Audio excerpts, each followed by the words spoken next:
শিবচিন্তায় মগ্ন নরেনকে একদিন একখণ্ড গৌরিক বস্ত্র কোমরে কৌপিনের মতো পরিধানপূর্বক ঘুরিয়া বেড়াইতে দেখিয়া জননী প্রশ্ন করিলেন, এ কি রে? বাল সন্ন্যাসী উল্লাসে জানাইলেন, আমি শিব হয়েছি। আবার বালক হইলেও ধ্যান পরায়ণতা ছিল তার স্বভাব সিদ্ধ। তিনি প্রাচীনদের মুখে শুনেছিলেন, মুনি ঋষিরা ধ্যানে এতই মগ্ন হন যে জটা দীর্ঘায়িত হইয়া ক্রমে বটের শিকড়ের ন্যায় ভূমিতে প্রবেশ করে। ধ্যানে বসিয়া নরেন্দ্র তাই লক্ষ্য করতেন, তাহারও ঐরূপ হইতেছে কিনা। ধ্যানকালে জটা ভূমিতে প্রবেশ না করলেও মন কিন্তু কোনো এক অজ্ঞাত রাজ্যে আপনাকে হারাইয়া ফেলত। একদিন ধ্যানমগ্ন নরেন্দ্রের পাশে ভীষণ আকার গোখ্রু সাপ ফনা বিস্তার করে দুলছে দেখিয়া সঙ্গের বালক সন্ত্রাসে চিৎকার করিয়া উঠিল। প্রত্যুত নরেন্দ্র বাহ্য সংজ্ঞাহীন। কিয়ৎকাল পরে সর্পটি আপনা হইতেই চলিয়া গেল। সকলে স্বস্তির নিঃশ্বাস ত্যাগ করল।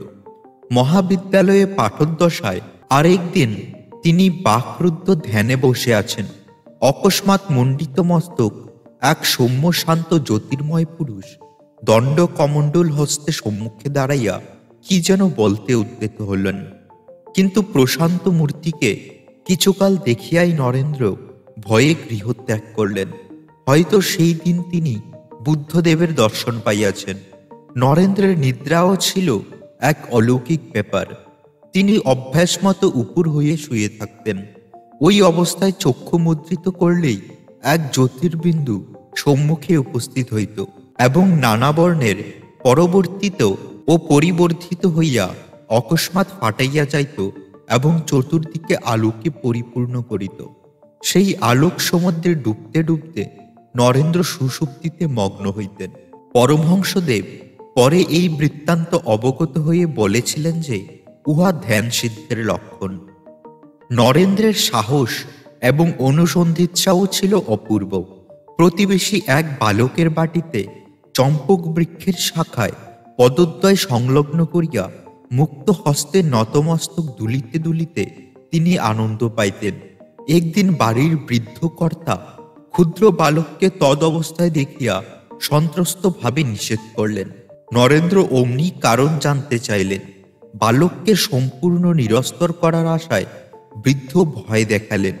ও গাছে ব্রহ্মদৈত্য আছে, যারা ও গাছে চড়ে তাদের ঘাড় মটকে দেয়। নরেন্দ্র আপাতত নীরব রইলেন, কিন্তু বৃদ্ধ চলিয়া যাইবা মাত্র পুনর্বার পরীক্ষার্থ বৃক্ষে উঠিয়া ঠিক আগের মতোই দুলিতে লাগিলেন। কিন্তু ব্রহ্মদৈত্যের আগমনের লক্ষণ দেখা গেল না। সাথী তাহাকে বারণ করিলে বলিলেন, তুই ছোড়া আম্মক। একজন বলে গেল, আর অমনি বিশ্বাস করতে হবে। যদি বুড়োর কথা সত্যি হতো তাহলে এতক্ষণে আমার ঘাড়টা মুছড়ে দেওয়ার উচিত ছিল। হয়তো এরূপ ঘটনা স্মরণ করিয়াই উত্তরকালে স্বামী বিবেকানন্দ বলেছিলেন, ছেলেবেলায় আমি বড় ডানপিটে ছিলাম। তা না হলে কি আর একটা কানাকড়ি সঙ্গে না নিয়ে দুনিয়াটা ঘুরে আসতে পারতুম রে। প্রিয় বন্ধুরা, আজকের ভিডিওটি বীর সন্ন্যাসী স্বামী বিবেকানন্দকে নিয়ে। বিবেকানন্দকে নিয়ে বলার বা ভিডিও বানানোর যোগ্যতা কোনোটাই আমার নেই, তবু চেষ্টা করছি উদ্বোধন কার্যালয়ের প্রকাশিত শ্রী রামকৃষ্ণ ভক্তমালিকা থেকে স্বামী বিবেকানন্দর জীবনের কিছুটা আপনাদের কাছে পৌঁছে দেওয়ার। ভিডিওটি ভালো লাগলে অবশ্যই লাইক করে চ্যানেলটি সাবস্ক্রাইব করবেন।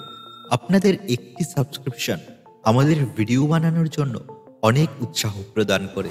কলেজ জীবনের প্রথমে পাশ্চাত্য মনীষীদের চিন্তাধারার সহিত পরিচয়ের ফলে তিনি স্বধর্মে ও ঈশ্বর বিশ্বাসে আস্থা হারাইয়া অজ্ঞেয়বাদ ও নাস্তিকতার দিকে ঝুঁকতেছিলেন। কিন্তু নরেন্দ্রনাথের মন বস্তুত সেরূপ উপাদানে গঠিত ছিল না। বিশেষত এই সময়ে ধর্মের বাহ্য আড়ম্বরের আস্থা না থাকিলেও কেশবচন্দ্রের বাগ্মিতায় চমৎকৃত কলিকাতার সমাজ উহার মূল তত্ত্বগুলিকে সত্য বলিয়া গ্রহণ করিতেছিল। সমসাময়িক অপর বহু শিক্ষিত যুবকের ন্যায় নরেন্দ্রও অবিলম্বে ব্রাহ্ম সমাজের গণ্ডির মধ্যে আসিয়া পড়িলেন এবং ঘন ঘন উপাসনা দিতে যোগদান ও ব্রাহ্ম নেতাদের নিকট যাতায়াতের ফলে ব্রাহ্ম সমাজের তালিকায় নাম রেজিস্ট্রি করিয়া আনুষ্ঠানিকভাবে সমাজভুক্ত হইলেন। এমনকি ব্রাহ্মণদের অনুকরণের সমালোচনা এবং স্ত্রী শিক্ষা ও স্ত্রী স্বাধীনতার প্রয়োজন সম্বন্ধেও স্ব উৎসাহে আলোচনা আরম্ভ করলেন। কিন্তু এরূপ বিধিবদ্ধ অনুষ্ঠান ও সমাজ সংস্কারের আন্দোলনের প্রাণের ক্ষুধা মিটিল না। তিনি জানিতেন ধর্মের মূল উদ্দেশ্যই হইছে ঈশ্বর লাভ। ব্রহ্ম সমাজের বহু চরিত্রবান ব্যক্তির সান্নিধ্য লাভে তিনি পরিতৃপ্ত হইলেন বটে, এবং সমাজ মন্দিরে ধর্মসঙ্গীতের প্রাণ ঢালিয়া দিয়া ক্ষণিক উচ্চ অনুভূতির আভাসও পাইলেন বটে। কিন্তু ঈশ্বর দর্শনের পথ তখনও অজ্ঞাত রইয়া গেল। অবশেষে আকুল মনের আবেগ আর সহ্য করতে না পেরে একদিন মহর্ষি দেবেন্দ্রনাথ ঠাকুরের নিকট উপস্থিত হলেন। মহর্ষি তখন গঙ্গাবক্ষে ভাসমান নৌকায় অবস্থানপূর্বক ধ্যান ধারণায় সময় কাটাইতেন। ক্ষিপ্ত প্রায় নরেন্দ্র দ্রুতবেগে নৌকা মধ্যে প্রবেশ করিয়া উপাসনারত মহর্ষিকে প্রশ্ন করলেন, মহাশয়, আপনি কি ঈশ্বর দর্শন করিয়াছেন?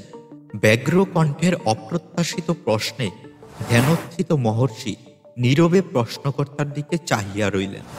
একবার, দুইবার, তিনবার সেই তীক্ষ্ণ জিজ্ঞাসাবানে জর্জরিত হইয়া অবশেষে জিজ্ঞাসুর চক্ষে স্বীয় নয়ন সংস্থাপনপূর্বক মহর্ষি বললেন, তোমার চক্ষুদয় ঠিক যোগীদের চক্ষু ন্যায়। সেই নিরর্থক প্রশংসায় লক্ষ্যভ্রষ্ট না হইয়া নরেন্দ্র অতৃপ্ত হৃদয়ে গৃহে ফিরে গেলেন।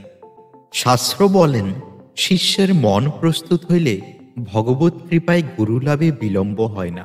শিমুলিয়া পল্লীর সুরেন্দ্রনাথ মিত্র মহাশয় 1881 খ্রিস্টাব্দের নভেম্বর মাসে একদিন স্বীয় ভবনে শ্রী রামকৃষ্ণ ও ভক্তবৃন্দকে সাদর আমন্ত্রণপূর্বক এক ক্ষুদ্র উৎসবের অনুষ্ঠান করেন। উহাতে সুকণ্ঠ সঙ্গীতের প্রয়োজন হওয়ায় সুরেন্দ্রনাথ পূর্ব পরিচিত নরেন্দ্রকে তথায় লইয়া আসেন। শ্রী শ্রী ঠাকুর ও তাহার প্রধান লীলা সহায়কে এই প্রথম মিলনের এই রূপে সংঘটিত হইয়াছিল। নরেন্দ্রনাথকে সেদিন দেখিবা মাত্র ঠাকুর যে তাহার প্রতি বিশেষ আকৃষ্ট হইয়াছিলেন ইহা বুঝতে পারা যায়। কারণ প্রথমে সুরেন্দ্রনাথকে এবং পরে রামচন্দ্রকে নিকটে আহ্বানপূর্বক সুগায়ক যুবকের পরিচয় যতদূর সম্ভব জানিয়া লয়েন ঠাকুর, এবং একদিন তাহাকে দক্ষিণেশ্বরে তাহার নিকট লইয়া যাবার জন্য অনেক অনুরোধ জানান। আবার ভজন সাঙ্গ হইলে স্বয়ং যুবকের নিকট আগমনপূর্বক তাহার অঙ্গ লক্ষণ সকল বিশেষভাবে নিরীক্ষণ করিতে করিতে তাহার সহিত দুই একটা কথা বলিয়া অবিলম্বে এক দিবস দক্ষিণেশ্বরে যাইবার জন্য তাহাকে আমন্ত্রণ করেছিলেন। উক্ত ঘটনার কয়েক সপ্তাহ পরেই নরেন্দ্রের এফএ পরীক্ষা শেষ হয়ে গেল। শহরের এক সম্ভ্রান্ত ব্যক্তি কন্যাদানের আগ্রহ জানাইলেন এবং পাত্রী শ্যামবর্ণা ছিল বলিয়া 10,000 মুদ্রা দিয়ে প্রতিশ্রুত হইলেন। কিন্তু বিশ্বনাথ ও তার আত্মীয় স্বজনের অশেষ চেষ্টা সত্ত্বেও নরেন্দ্রের সম্মতি পাওয়া গেল না। শ্রী রামকৃষ্ণ ভক্ত রামচন্দ্র দত্ত নরেন্দ্রের পিতৃগৃহেই প্রতিপালন হয়েছিলেন। ধর্মভাবের প্রেরণায় নরেন্দ্র এক প্রকার বৈরাগ্য অবলম্বন করেছেন বুঝিয়া তিনি একদিন তাহাকে উপদেশ দিলেন, যদি ধর্মলাভ করিতেই তোমার যথাসার্থ বাসনা হইয়া থাকে, দক্ষিণেশ্বরের ঠাকুরের নিকট চলো। তদনুসারে দুই একজন বয়স্য সমীপ পাহাড়ে 1881 খ্রিস্টাব্দের পৌষ মাসে একদিন তিনি রামচন্দ্র ও সুরেন্দ্র সহিত সুরেন্দ্রর গাড়িতে দক্ষিণেশ্বর চলিলেন। দক্ষিণেশ্বরে নরেন্দ্রর এই প্রথম আগমনের কথা ঠাকুর এইরূপ বর্ণনা করেছিলেন। পশ্চিমের দরজা দিয়া নরেন্দ্র প্রথম দিন এই ঘরে ঢুকেছিল। দেখলাম নিজের শরীরের দিকে লক্ষ্য নাই, মাথার চুল ও বেশভূষার কোনরূপ পরিপাট্য নাই, বাহিরের কোনো পদার্থে ইতর সাধারণের মতো একটা আট নাই, সবই যেন তার আলাদা, এবং চক্ষু দেখিয়া মনে হইল তাহার মনের অনেকটা ভিতরের দিকে কে যেন জোর করিয়া টানিয়া রাখিয়াছে। দেখিয়া মনে হইল বিষয়ী লোকের আবাস কলকাতায় এত বড় সত্যগুণী আধার থাকাও সম্ভব। মেঝেতে মাদুর পাতা ছিল, নরেন্দ্র উহাতে বসিলেন এবং শ্রী রামকৃষ্ণ দ্বারা আদিষ্ট হইয়া গাইলেন, মন চলো নিজ নিকেতনে, সংসারও বিদেশে, বিদেশিরও বেশে। ভ্রম কেন অকারণে ইত্যাদি গান নরেন্দ্র ১৬ আনা মন দিয়াই গাইলেন এবং ঠাকুরও ভাবাবিষ্ট হইয়া পড়লেন। গানের পরই ঠাকুর সহসা গাত্র উত্থানপূর্বক নরেন্দ্রর হস্ত ধারণ করিলেন ও তাহাকে লইয়া স্বগৃহের উত্তরের বারান্দায় উপস্থিত হইলেন। উত্তরের শীতল বাতাস নিবারণের জন্য সেখানে স্তম্ভগুলির অবকাশস্থল ঝাঁপ দিয়া আবৃত ছিল। সেখানে যাইয়া গৃহের দরজা বন্ধ করিয়া দিলেন, আর নরেন্দ্রর হস্ত নিজ হস্তে লইয়া দরদরিত ধারে আনন্দ অশ্রু বিসর্জন করিতে করিতে পূর্ব পরিচিতের ন্যায় বলতে লাগলেন, এতদিন পরে আসতে হয়, আমি তোমার জন্য কিরূপ অপেক্ষা করিয়া আছি তাহা একবারও ভাবতে নাই, ইত্যাদি কথা বলেন আর রোদন করেন। পরক্ষণেই আবার করজোড় দণ্ডায়মান হইয়া বলতে লাগলেন, জানি আমি প্রভু, তুমি সেই পুরাতন ঋষি নররূপী নারায়ণ, জীবের দুর্গতি নিবারণ করিতে পুনরায় শরীর ধারণ করিয়াছ। এতাদৃশ অদ্ভুত আচরণে নরেন্দ্র স্তম্ভিত হইয়া ভাবতে লাগলেন, এ কাকে দেখতে আসিয়াছি, এ তো একেবারে উন্মাদ, না হইলে বিশ্বনাথ দত্তের পুত্র আমি, আমাকে সে এসব কথা বলবে। এদিকে ঠাকুর পরক্ষণেই নরেন্দ্রকে তথায় থাকিতে বলিয়া গৃহ হইতে মাখন মিছরি ও সন্দেশ আনিয়া স্বহস্তে খাওয়াইতে লাগিলেন। নরেন্দ্র যতই বলেন যে সঙ্গীদের সহিত ভাগ করিয়া খাইবেন, ঠাকুর ততই উহারা খাইবে, এখন তুমি খাও বলিয়া সবগুলি খাওয়াইয়া নিরস্তর হইলেন। পরে হাত ধরিয়া বলিলেন, বলো, তুমি শীঘ্র একদিন আমার এখানে একাকী আসবে, আশু বিপদ হইতে রক্ষা পাইবার জন্য আসব বলিয়া নরেন্দ্র গৃহে প্রবেশ করিলেন। অতঃপর গৃহমধ্যে উপবিষ্ট নরেন্দ্র লক্ষ্য করলেন যে পূর্ব মুহূর্তের পাগল ঠাকুর উচ্চ ধর্ম প্রসঙ্গ করিতেছেন এবং ত্যাগ বৈরাগ্যের কথা বলিতেছেন। আলোচনা মধ্যে কোনো অসংলগ্ন ভাব নাই, আচরণীয় উন্মাদ আভাস মাত্র নাই। উভয় অবস্থার সম্পূর্ণ সামঞ্জস্য বিধানে অপরাগ নরেন্দ্র স্থির করলেন যে ইনি অর্ধ উন্মাদ, কিন্তু উন্মাদ হইলেও তাহার ত্যাগ ও পবিত্রতা অতুলনীয়, এবং এই জন্য তিনি মানব হৃদয়ে শ্রদ্ধা, পূজা ও অসম্মানে ও সম্মানের অধিকারী। এইরূপ ভাবতে ভাবতে তিনি স্বগৃহে প্রত্যাগমন করলেন।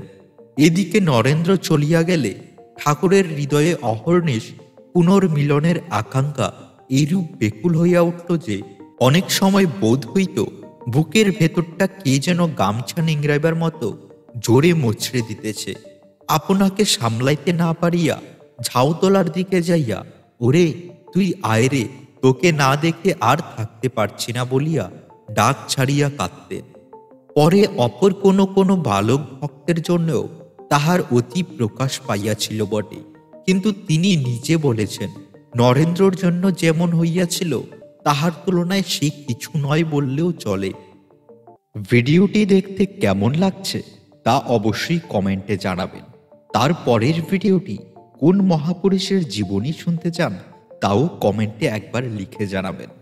সন্দেহ দোলায়িত চিত্তে গৃহে প্রত্যাগত নরেন্দ্রের জীবনধারা পূর্বের ন্যায়ই প্রবাহিত হতে লাগল, কিন্তু দক্ষিণেশ্বরের সেই অবুদ্ধ অথচ মধুর স্মৃতি এবং স্বীয় সত্যনিষ্ঠ তাহাকে অবিরাম তথায় যাইতে প্ররোচিত করতেছিল।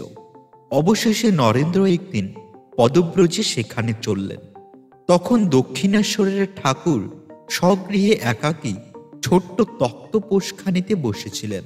তিনি নরেন্দ্রকে দেখিয়া সহ আহ্লাদে নিকটে ডাকিয়া নিজ পার্শ্বে বসালেন এবং আবিষ্টের ন্যায় অস্পষ্টভাবে কি যেন বলতে বলতে ক্রমে নরেন্দ্রের দিকে সরিয়ে আসতে লাগলেন। নরেন্দ্র ভাবিলেন, আজ আবার পাগলের না জানি কি অভিনয় হইবে। ভাবতে না ভাবতেই শ্রীরামকৃষ্ণ স্বীয় দক্ষিণ চরণ নরেন্দ্রের অঙ্গে স্পর্শ করিলেন। অমনি মুহূর্তে নরেন্দ্র দেখলেন সমস্ত বস্তু বেগে ঘুরতে ঘুরতে কোথায় লীন হয়ে যাচ্ছে।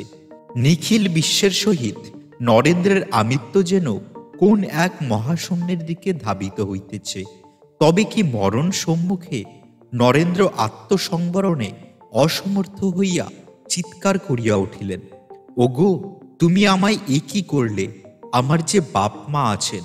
শুনিয়া অদ্ভুত ঠাকুর উচ্চ স্বরে হাসিয়া উঠলেন এবং হস্ত দ্বারা নরেন্দ্রের বক্ষ স্পর্শপূর্বক বললেন, তবে এখন থাক, একবারে কাজ নেই, কালে হবে। আশ্চর্যের বিষয়, নরেন্দ্র অমনি দেখলেন সমস্ত পূর্ববৎ অবস্থিত আছে। ইহা কি মোহিনী বিদ্যা? বিশ্বাস করিতে ইচ্ছা হইল না, কারণ প্রবল ইচ্ছাশক্তি সম্পন্ন পুরুষাকারের প্রতিমূর্তি নরেন্দ্রের মন এই দুর্বল মানবের নিকট পরাস্ত হইবে, ইহা যুক্তিসঙ্গত নয়। তিনি তো বরং ইহাকে অর্ধ উন্মাদ জানিয়া ইহার বশ্যতা স্বীকারে অসম্মতি প্রদান করিলেন। ভাবিয়া চিন্তিয়া স্থির করিলেন, চিন্তার অতীত কত ব্যাপার আছে, ইহাও তাহারই একটা ঘটনা হইবে। আবার ইহাও বুঝলেন যে যিনি ইচ্ছামাত্র এইরূপ একটি শক্তিশালী মনকে কাদার তালের মতো ভাঙ্গিতে গড়িতে পারেন, তাহাকে পাগল বলাও চলে না। ঠাকুর কিন্তু তারপর সহজভাবেই আলাপ আলোচনা করলেন। খাওয়াইয়া আদর করাইয়া যেন তাহার আশ মিটতেছে না। অপিচ বিদায়কালে ধরিয়া বসিলেন, আবার শীঘ্র আসবি বল। নরেন্দ্র তদ অনুরূপ প্রতিজ্ঞাবদ্ধ হইয়া বাড়ি ফিরলেন। নরেন্দ্র শীঘ্রই পুনর্বার দক্ষিণেশ্বরে আসলেন। সেদিন জনতা নাই। ঠাকুর তাহাকে পার্শ্ববর্তী যদুলাল মল্লিকের উদ্যান বাটিতে পেরাইতে লইয়া গেলেন। উদ্যান ও গঙ্গা তীরে কিয়ৎকাল ভ্রমণন্তর বৈঠকখানায় আসিয়া উপবিষ্ট হইলে নরেন্দ্র লক্ষ্য করলেন পূর্বদিনের ন্যায় ঠাকুরের ভাবান্তর হইতেছে। নরেন্দ্র সতর্ক থাকিলেও পূর্বদিনের ন্যায় সহসা নিকটে আসিয়া তিনি তাহাকে স্পর্শ করলেন। অমনি নরেন্দ্র সম্পূর্ণ বাহ্য সংজ্ঞা হারাইলেন। যখন জ্ঞান ফিরল, তখন দেখলেন ঠাকুর তাহার বক্ষে হাত বুলাইয়া দিতেছেন এবং তাহাকে প্রকৃতিস্থ দেখিয়া মৃদু মধুর হাস্য করিতেছেন। বাহ্য সংজ্ঞা শূন্য নরেন্দ্রকে ঠাকুর সেদিন জিজ্ঞাসা করিয়াছিলেন, নরেন্দ্র কোথা হইতে আসিয়াছেন, কেন আসিয়াছেন, কতদিন ধরাধামে থাকিবেন ইত্যাদি। নরেন্দ্র তদবস্থায় নিজ অন্তঃস্থলে প্রবেশ করিয়া এ সকল প্রশ্নের যথাযথ উত্তর দিয়েছিলেন। তৎশ্রবণে ঠাকুর নিশ্চিত হইলেন যে নরেন্দ্র সম্বন্ধে যাহা কিছু দেখিয়াছিলেন বা ভাবিয়াছিলেন সবই সত্য। তিনি জানিয়াছিলেন যে যে রূপে গুণ বা শক্তির দুই একটির মাত্র অধিকারী হইতে পারলে মানব জনসমাজে বিপুল প্রতিপত্তি লাভ করে কিংবা সমত প্রতিষ্ঠার জন্য সঙ্গ গঠন করে, নরেন্দ্রনাথের অন্তরে অষ্টদশটি বিদ্যমান আছে। পরন্তু নরেন্দ্র ঈশ্বর, জগৎ ও মানব জীবনের উদ্দেশ্য সম্বন্ধে চরম তথ্যের সন্ধানপূর্বক ওই শক্তি যথাযথ প্রয়োগ করতে না পারিলে হিতে বিপরীত হইবে। অতএব নরেন্দ্রে যাহাতে নিজ জীবনের উদ্দেশ্য ও ঠাকুরের মহান ভাব যথাযথ গ্রহণপূর্বক নিজের জীবনের গতি উহারে সাফল্যের জন্য নিমিত্ত করতে হবে। দীর্ঘ 5 বৎসরকাল নরেন্দ্র শ্রী রামকৃষ্ণের সান্নিধ্য লাভের সৌভাগ্য পাইয়াছিলেন। যুগাবতারের অদ্ভুত প্রেমে আকৃষ্ট হইয়া তিনি প্রায় প্রতি সপ্তাহেই 1 বা 2 দিবস দক্ষিণেশ্বরে যাইতেন বা তথায় অবস্থান করতেন। ঠাকুর ও নরেন্দ্রকে দেখিলে আনন্দ বিহ্বল কিংবা দীর্ঘকাল না দেখিতে পাইলে বিরহ বেকুল হইতেন। অনেক সময় সেই বিরহ সহ্য করতে না পারিয়া তাহাকে দেখিবার জন্য কলিকাতায় যাইতেন। ভক্তদের নিকট নরেন্দ্রের প্রশংসায় তিনি সহস্র মুখ হইয়া উঠতেন। যুবক ভক্তদিকে তাহাদের সহিত পরিচয় করাইয়া দিতেন এবং সর্ববিষয়ে তাহার উপর অগাধ বিশ্বাস রাখতেন। নরেন্দ্রের সম্বন্ধে ঠাকুরের উচ্চ ধারণার আভাস নিম্নোক্ত কথাবার্তা হইতে কিঞ্চিত পাওয়া যাইবে। একদা নরেন্দ্রের সম্মুখে ঠাকুর বললেন, দেখলাম কেশব যেমন একটা শক্তির বিশেষ উৎকর্ষে জগৎ বিখ্যাত হইয়াছে, নরেন্দ্রের ভিতর ঐরূপ 18টা শক্তি পুনর মাত্রায় বিদ্যমান। আবার দেখলাম কেশব ও বিজয়ের অন্তরে দীপশিখার ন্যায় জ্ঞানালোকে উজ্জ্বল রহিয়াছে। পরে নরেন্দ্রের দিকে চাহিয়া দেখি তাহার ভিতরে জ্ঞান সূর্য উদিত হইয়াছে, মায়া মোহের লেশ পর্যন্ত তথা হইতে দূর করিয়াছে। নরেন্দ্র অবশ্য সেই উচ্ছ্বাসিত প্রশংসা এতটুকু অহংকৃত না হইয়া বরং ক্ষোভ ও লজ্জায় প্রতিবাদ জানাইলেন। মহাশয় করেন কি? লোকে আপনার এরূপ কথা শুনিয়া আপনাকে উন্মাদ বলিয়া নিশ্চয় করিবে। কোথায় জগৎ বিখ্যাত কেশব ও মহামনা বিজয়, আর এ কোথায় আমার ন্যায় একটা নগণ্য স্কুলের ছোড়া? ঠাকুরের উহাতে নরেন্দ্রের প্রতি সন্তুষ্ট হইয়া মৃদু হাস্যে উত্তর দিলেন, কি করবে রে, তুই কি ভাবিস আমি ঐরূপ বলিয়াছি? মা শ্রী শ্রী জগদম্বা আমাকে ঐরূপ দেখালেন, তাই বলিয়াছি। মা তো আমাকে সত্য ভিন্ন মিথ্যা কখনো দেখান নাই, তাই বলিয়াছি। নরেন্দ্র ও ঠাকুরের প্রেমে সত্যই আবদ্ধ রইয়াছিলেন। তাই যখন ব্রহ্ম সমাজাদিতে ঘুরিয়া এমন কাহাকে পাইলেন না যিনি বলিতে পারেন তাহার ইচ্ছার সাক্ষাৎকার হইয়াছে, তখন যদিও সত্যই ইচ্ছা হইলছে শ্রী রামকৃষ্ণকে অনুরূপ প্রশ্ন করিবেন, তথাপি আবার ভয় হইতেছিল ইনিও যদি ঐরূপ সোজা উত্তর না দিয়ে প্রশ্ন এড়াইয়া যান, তাহা হইলে তো আর দাঁড়াইবার স্থান থাকিবে না।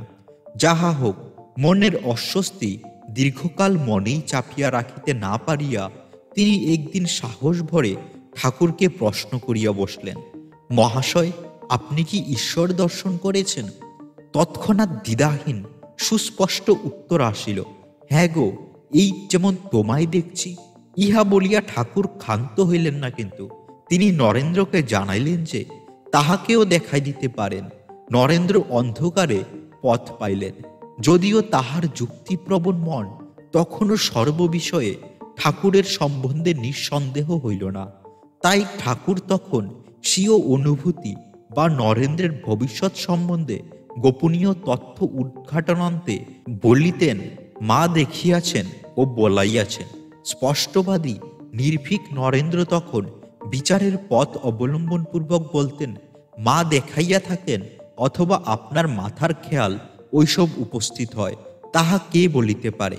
এই কথা বলিয়া পাশ্চাত্য মনস্তত্ত্বের মতাবলম্বন বুঝিতেই চেষ্টা করিতেন যে চক্ষুরাদি ইন্দ্রিয় সকল আমাদিগকে অনেক ক্ষেত্রে প্রতারিত করে এবং ঐরূপ দর্শনাদি মনের বাসনা অনুসারী হয়ে থাকে। কখন কখন নরেন্দ্রের এইরকম কথা ঠাকুরকে ভাবাইয়া তুলত। কায় মনোবাক্য সত্যপরায়ণ নরেন্দ্র তো মিথ্যা বলিবার লোক নহে, এরূপ ভাবনা পড়িয়া মীমাংসার জন্য অবশেষে শ্রী জগদম্বার শরণাপন্ন হইলেন। মা বলিয়া দিলেন, ওরে, নরেন্দ্রর কথা শুনিস কেন? ও ছেলে মানুষ, কিছুদিন পরে ও সব কথা সত্য বলে মানবে। মাতৃবাক্যে একান্ত নির্ভরশীল ঠাকুর ওই আশ্বাসবাণীতে নিশ্চিত হইলেন।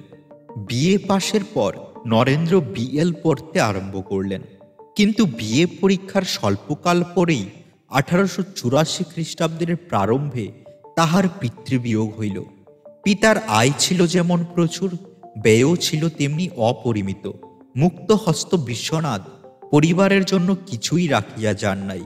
বিপদকালে নরেন্দ্রের পিতৃগৃহে প্রতিপালিত বন্ধুবান্ধব সরিয়া দাঁড়াইলেন এবং বিরুদ্ধাভাবপন্ন অপর আত্মীয় স্বজন এই সুযোগে সমস্ত সম্পত্তিকে আত্মসাৎ করতে অগ্রসর হইল।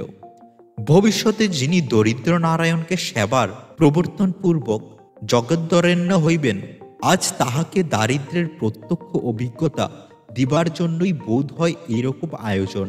কিন্তু সে শিক্ষা বড় নিদারুণ, বড় মর্মন্দ। যাহার সাংসারিক মাসিক সহস্রমুদ্রা ব্যয় হইত এবং যাহার কৃপালাভের জন্য বহু ব্যক্তি লালায়িত থাকতেন, সেই নরেন্দ্র আজ পদব্রজী কলেজে যাইতেছেন। সে পদনগ্ন, পরিধানে অতি স্থূল বস্ত্র, উদর অন্নহীন। দারিদ্রতা যাহাদের জন্মসাথী, তাহারা দারিদ্র্যের ঠিক পরিচয় পায় না।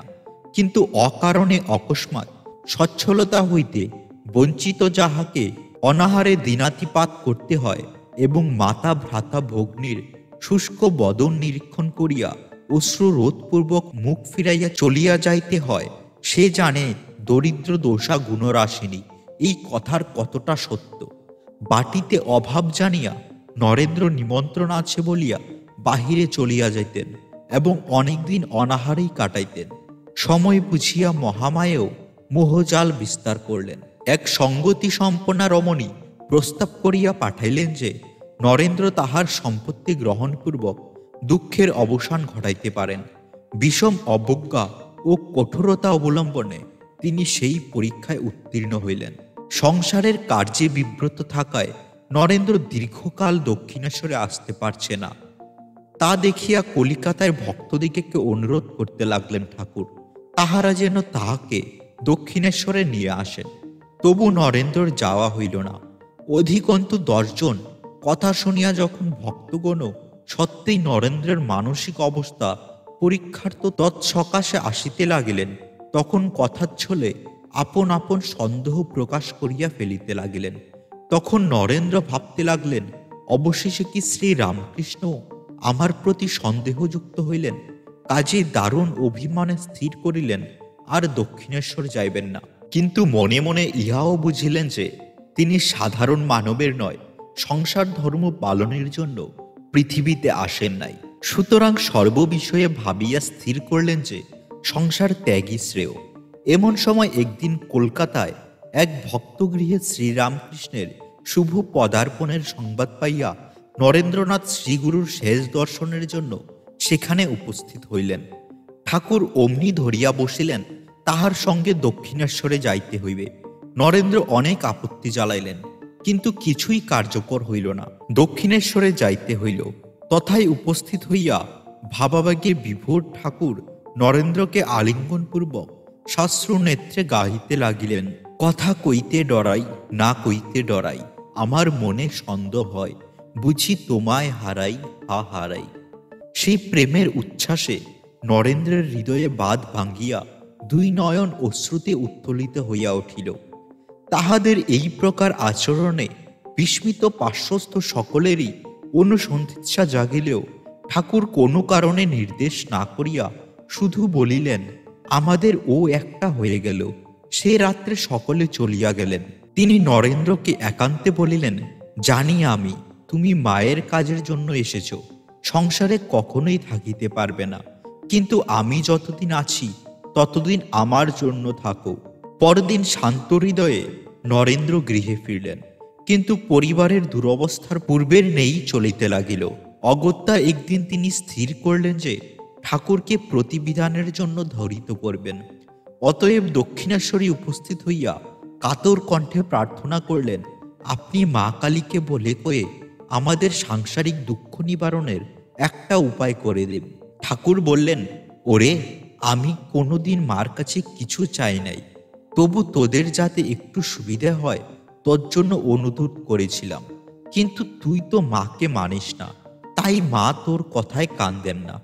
ব্রাহ্ম সমাজের চিন্তাধারায় প্রভাবিত নরেন্দ্র তখনও প্রতিমা পূজায় আস্থাহীন, কিন্তু ঠাকুরের প্রতি তাহার সম্পূর্ণ বিশ্বাস। তিনি জানেন ঠাকুরের ইচ্ছাতে তাহার মনোবাঞ্ছনা পূর্ণ হইতে পারে। সুতরাং ওই কথায় নিরন্তর না হইয়া বারংবার অনুরোধ করতে লাগলেন। অবশেষে ঠাকুর বলিলেন, যা, মাকে প্রণাম করে প্রার্থনা কর, হয়ে যাবে। নরেন্দ্র কালী মন্দিরে চললেন। সন্ধ্যায় সুমধুর আরাত্রিক ধ্বনি তখন মানব মনের সমস্ত গ্লানি দূরে সরাইয়া এক প্রশান্তি পরিবেশের সৃষ্টি করিয়াছে। আর মায়ের নয়নে রইয়াছে অপূর্ব করুণা দৃষ্টি ও উষ্ঠদয়ে মৃদুমন্দ প্রাণ বিমোহকের হাস্যরেখা। জীবন্ত দেবী লোক কল্যাণে বরা ভয় করা হইয়া মানবকে আশ্বাস দিতেছেন, যেন পূর্ব হইতে শরণাগতের সমস্ত বাসনা পূরণ করিয়া রাখিয়াছেন। নরেন্দ্র প্রণামান্তে ভাগবত চিত্তে প্রার্থনা করলেন, মা, বিবেক বৈরাগ্য জ্ঞান ভক্তি দাও। নিস্পৃহে হৃদয়ে নরেন্দ্র রামকৃষ্ণ সমীপে ফিরে আসিলে শ্রী গুরু প্রশ্ন করলেন, কিরে, মাকে বলেছিস তো? অমনি দিব্যভাবে আত্মবিস্মৃত নরেন্দ্রের চিত্তদর্পণে সংসারের করাল মূর্তি ফুটিয়া উঠিল। তিনি বলিলেন, না মশায়, সে কথা বলতে ভুলে গেছি। ঠাকুর তাহাকে পুনর্বার যাইতে আদেশ করলেন। কিন্তু বৈরাগ্যের পুঞ্জীভূত মূর্তি নরেন্দ্রনাথ মাতৃচরণে উপস্থিত হইয়া আবার সংসারে ভুললেন। তৃতীয়বারেও তাহাই ঘটল। শেষে বিফল মনোরথ হইয়া ঠাকুরকে ধরিয়া বসিলেন, মশায়, আপনাকেই এটা করে দিতে হবে, আমি মার থেকে ধন সম্পদ চাইতে পারছি না যে। অগত্যা ঠাকুর বললেন, যা, মার ইচ্ছায় আর তোদের মোটা ভাত কাপড়ের অভাব হইবে না। নরেন্দ্রের পুরোসিচিত মতিগতি ও তেজস্বিতা দর্শনে ঠাকুর বিশেষ আনন্দিত হইতেন। তিনি একদিন বলিয়াছিলেন, এই দেহের ভিতরে যেটা আছে সেটা শক্তি, আর নরেন্দ্রের ভিতরে যেটা আছে সেটা পুরুষ। ও আমার শ্বশুর ঘর। তিনি জানতেন নরেন্দ্র যেন খাপ খোলা তলোয়ার। তাহার মধ্যে যে জ্ঞানাগ্নি প্রজ্বলিত রইয়াছে, তাহা তেজে জাগতিক আবর্জনা মুহূর্তে ভস্মসাৎ হইয়া যায়। তাই সকাম ব্যবসায়ী ভক্তের আনিত যে সকল দ্রব্যাদি তিনি অপরকে আহার করতে দিতেন না, তাহা দ্বিধাহীন চিত্তে নরেন্দ্রের মুখে তুলিয়া ধরিতেন। নরেন্দ্রের কেহ প্রশংসা করলে বলতেন, তা হবে না কেন গো, ওর জন্যই তো এবার আমার এখানে আসা। আরও বলতেন, ওই অখণ্ডের ঘর সপ্ত ঋষির একজন, নরনারায়ণ ঋষির নর, ও নিত্য সিদ্ধের থাক। ও যেদিন নিজেকে জানতে পারবে সেদিন আর দেহ রাখবে না। ও হচ্ছে আগুন, ওর স্পর্শে পাপ তাপ সব পুড়ে খাক হয়ে যায়। ও যদি শুয়োর গরুও খায় কোনো দোষ হবে না। এত উচ্চ ধারণা পোষণ করলেও কিন্তু নরেন্দ্রর ভুল ভ্রান্তি সংশোধনে ঠাকুরের সর্বদা তৎপর ছিলেন। নরেন্দ্র একদিন অন্ধবিশ্বাসের কথা তুলিলে ঠাকুর বলিয়া উঠলেন, বিশ্বাসের আবার অন্ধ কিরে? বিশ্বাস মাত্রই তো অন্ধ। বিশ্বাসের কি আর চোখ আছে নাকি? হয় বলো শুধু বিশ্বাস, না হয় বলো জ্ঞান, তা না হয় আবার অন্ধবিশ্বাস, চোখওয়ালা বিশ্বাস। এ কি রকম? নরেন্দ্র নিরাকারবাদী হইলেও অদ্বৈত মদে তাহার আস্থা ছিল না। তাই ঠাকুরের মুখে সবই ব্রহ্ম এ কথা শুনিয়া বলিয়াছেন, হা, তাও কি কখনো হয়? তাহলে ঘটিটাও ব্রহ্ম, বাটিটাও ব্রহ্ম। এইরূপ বৃদ্ধ সমালোচনায়ও বিচলিত না হইয়া অন্তর্দৃষ্টি সম্পন্ন ঠাকুর যোগ্য শিষ্যকে অদ্বৈত মার্গেরই পরিচালিত করিতেন। সাধারণ ভক্তদিগকে তিনি ভক্তিশাস্ত্রের চর্চায় নিরত রাখতেন, কিন্তু নরেন্দ্রের অনিচ্ছা জানিয়েও অষ্টাবক্র সংহিতাদি অদ্বৈতমূলক গ্রন্থ পাঠের নির্দেশ দিতেন। আবার নরেন্দ্রর পাছে শুষ্ক জ্ঞানী হইয়া পড়েন এই ভয়ে প্রায় ভক্তপ্রবর গিরিশবাবু কিংবা শ্রীযুক্ত গোপালের মায়ের সহিত তাহার তর্ক বাধাইয়া দিয়া আনন্দ উপভোগ করতেন। নরেন্দ্রের প্রতি শ্রীরামকৃষ্ণের আকর্ষণ এক প্রধান কারণ ছিল এই যে নরেন্দ্র ঠাকুরের ভাব অপরের তুলনায় অতি সহজে হৃদয়ঙ্গমন করতে পারতে। 1884 খ্রিস্টাব্দের কোনো এক দিবসে ঠাকুর বৈষ্ণব মতের সারমর্ম সকলকে বুঝাইয়া যাইতে বলিলেন। তিনি বিষয়টি পালন করিতে নিরন্তর যত্নবান থাকিতে ওই মতে উপদেশ করেন।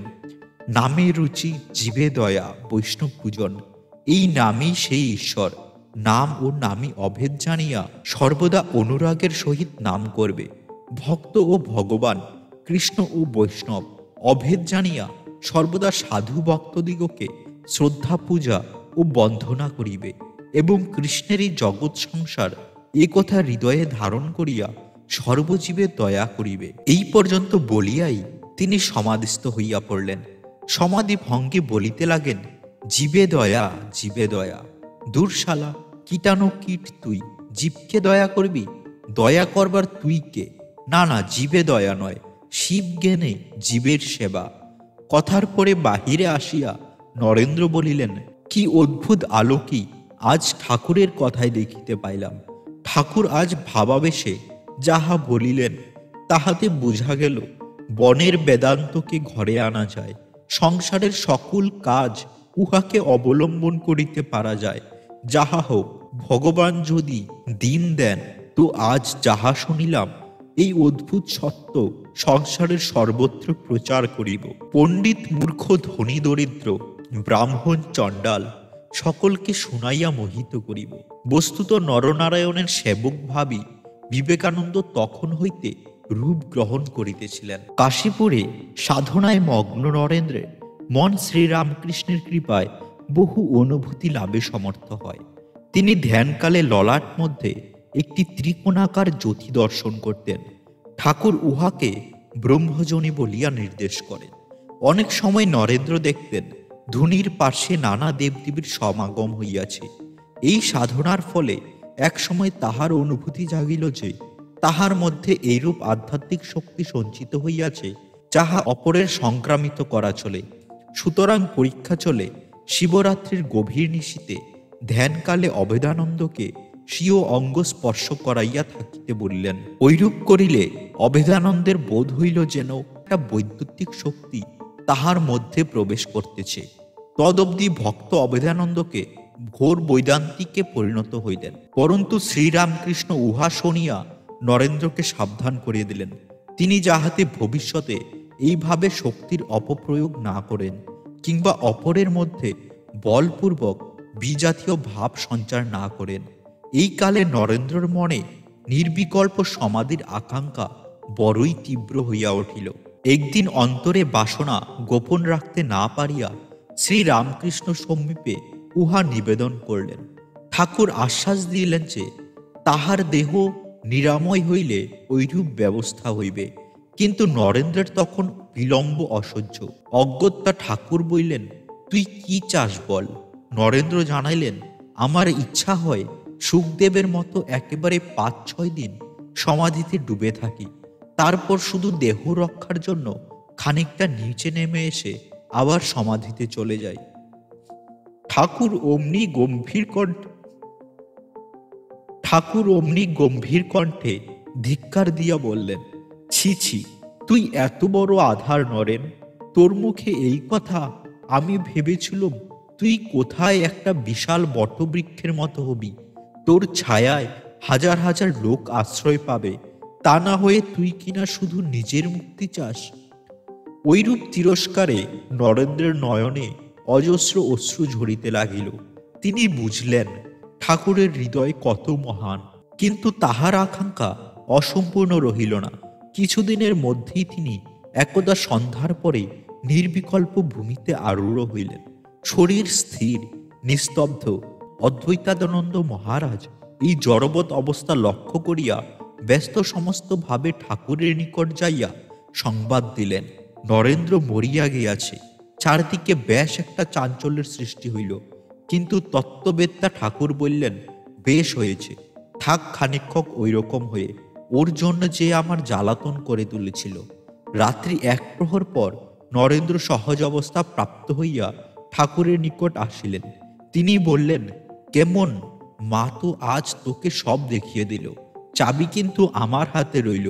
এখন তোকে কাজ করতে হবে, যখন আমার কাজ শেষ হবে তখন আবার চাবি খুলব। এই সময়ে নরেন্দ্রের ধ্যান এতই পরিপক্কতা লাভ করেছিল যে একদিন গিরিশবাবুর সহিত তাহার এক বৃক্ষমূলে ধ্যানে বসিয়া দেখিলেন যে মশার উপদ্রবে তিনি যদিও চিত্ত সমাধানে অসমর্থ হইতেছেন, তথাপি নরেন্দ্র শান্তভাবে বসিয়া আছেন। নরেন্দ্রের দেহে মশায় আচ্ছাদিত করিয়া রেখেছে, কিন্তু নরেন্দ্র অচল ধ্যানে গভীরভাবে ডুবে আছে। গিরিশচন্দ্রের আহ্বানেও তাহার কোনো সাড়া নাই। শ্রীরামকৃষ্ণের তিরোধানের কাল সমাগত প্রায়। তার দৈহিক যন্ত্রণা নিবারণের কোনো উপায় দেখা যাইতেছে না, অথচ নিজের সাধনাও অগ্রসর হইতেছে না। এইসব ভাবিয়া নরেন্দ্রনাথ হতাশভাবে উন্মাদ প্রায় ইতস্তত ছুটাছুটি করতে লাগলেন। লীলা সংবরণের কয়েকদিন পূর্ব হইতে ঠাকুর নরেন্দ্রকে প্রত্যহ সন্ধ্যায় আপন সকাশে ডাকিতেন এবং সকলকে বাহিরে যাইতে আদেশ করিয়া রুদ্ধদ্বার কক্ষে ২-৩ ঘণ্টা কাল বিবিধ উপদেশ দিতেন। ৩-৪ দিন পূর্বে তাহাকে সম্মুখে বসাইয়া তিনি সমাধিমগ্ন হইলে নরেন্দ্র অনুভব করলেন যেন একটা সূক্ষ্ম তেজরশ্মি বিদ্যুৎ কম্পনের ন্যায় তাহার দেহে সঞ্চারিত হইতেছে। ক্রমে তিনি বাহ্যজ্ঞান হারাইলেন। পরে প্রকৃতিস্থ হইয়া দেখেন সমাধিবুদ্ধিত শ্রীরামকৃষ্ণের চক্ষে জলধারা। কারণ জিজ্ঞাসা করিলেন, ঠাকুর বলিলেন, আজ যথাসর্বস্ব তোকে দিয়ে ফকির হলো। তুই এই শক্তিতে জগতের অনেক কাজ করবি, কাজ শেষ হলে পরে ফিরে যাবি। ঠাকুর বিদায় লইতেছেন বুঝিয়া নরেন্দ্রর বাক নিষ্পত্তি হইল না, শুধু গণ্ড বাহির হইয়া বিগলিত ধারায় অশ্রুপতিত হইতে লাগল। লীলা শেষে ২ দিন পূর্বে আরেকবার নরেন্দ্রকে ডাকিয়া তিনি বললেন, দেখ নরেন, তোর হাতে এদের সকলকে দিয়ে যাচ্ছি, কারণ তুই সবচেয়ে বুদ্ধিমান ও শক্তিশালী। এদের খুব ভালোবেসে যাতে আর ঘরে ফিরে না গিয়ে এক স্থানে থেকে খুব সাধন ভজনে মন দেয় তার ব্যবস্থা করবি। ক্রমে বিদায়ের অতি বিষাদময় সুর বাজিয়া উঠিয়াছে। এমন সময় একদিন নরেন্দ্রের মনে অকস্মাৎ চিন্তা জাগিল, আচ্ছা, উনি তো অনেক সময় নিজেকে ভগবানের অবতার বলিয়া পরিচয় দিয়াছেন। এখন এই সময়ে যদি বলতে পারেন আমি ভগবান, তবেই বিশ্বাস করি। মানবের দুর্দমনীয় সন্দেহ যেন আজ অকস্মাৎ নরেন্দ্রের মন অবলম্বনে মূর্ত হইয়া উঠিল।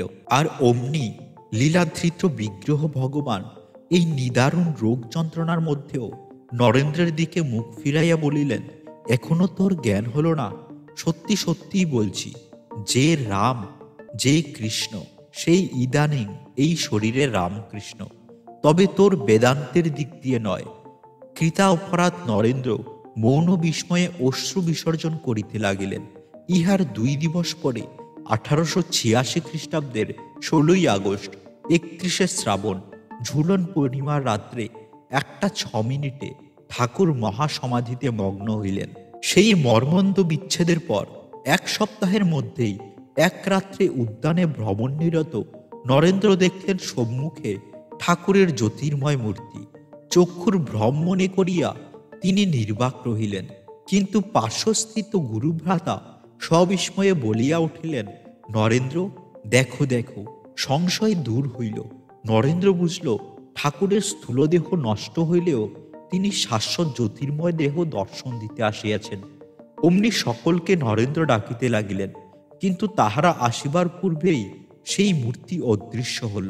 বন্ধুরা, কাশীপুর ত্যাগ হইতে আমেরিকা যাত্রা পর্যন্ত নরেন্দ্রের জীবনের বহু ঘটনা ও স্বামীজির সম্পূর্ণ ভারত ভ্রমণের বিস্তারিত জানতে যদি আপনি উৎসাহী হয়ে থাকেন, কমেন্টে একবার আমাকে অবশ্যই জানাবেন।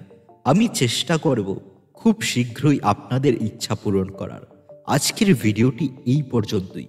কেমন লাগলো আজকের এই নিবেদন, কমেন্টে অবশ্যই জানাবেন। ভিডিওটি শেয়ার করুন নিজের প্রিয়জনদের সাথে এবং তাদের জীবনেও একটি আধ্যাত্মিক পরিবর্তন নিয়ে আসুন। মা ভবতারিণীর কাছে প্রার্থনা করছি আপনার জীবনে নিয়ে আসুক আধ্যাত্মিক ও লৌকিক উন্নতি। জয় মা, ভালো থাকবেন।